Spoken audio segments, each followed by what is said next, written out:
Honor of Women's Month, a non-profit company Black Umbrellas, in partnership with the Cyril Ramaphosa Foundation, hosted a Women's Month breakfast in Johannesburg in the Gauteng province of South Africa today to celebrate the extraordinary achievements of women entrepreneurs. Channel Africa's Tutu Ngobeni attended the event and caught up with the Chief Executive Officer at Black Umbrellas, Mark Frankel. So the first thing is the application and selection process, because it's very important that you make sure that the person wants to be an entrepreneur, because it's a very tough journey to follow.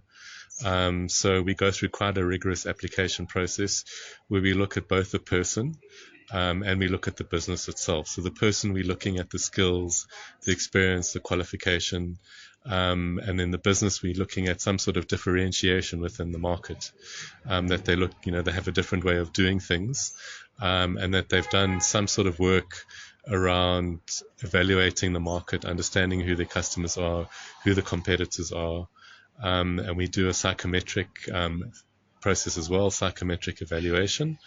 And then all of that is scored, and that all happens via our virtual incubation platform. So we as Black Umbrellas have developed a virtual platform that we use to manage our development programs on, which includes the application and selection process, as I've mentioned, and then the development program itself. So then once the businesses have been through that process, the application is scored, they meet the required score to get onto the program. We then run an induction process for them to get familiar with what they're going to be doing, and they get allocated to a program. So we have programs for different stages of businesses, right from the ideation level. So somebody's got a good business idea.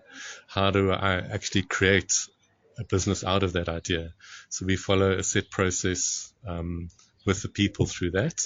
And then we have programs for more established businesses as well. So businesses that have been around for a while, that are in existence, that are trading, and we then focus and support them through the growth.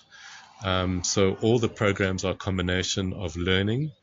We have learning programs available, which is via a learning management system on the virtual incubation platform. And then we have business coaches who support the businesses through their entrepreneurial journey. And we have mentors as well who also mentor the businesses. Mm-hmm. And tell us about today's program. Why was it important to have these women entrepreneurs come and tell us their stories, their success stories? It's because it's very tough in South Africa being an entrepreneur as it is, but women face specific challenges as well, and over and above the normal entrepreneurial challenges. Challenges around gender bias, responsibilities in the household.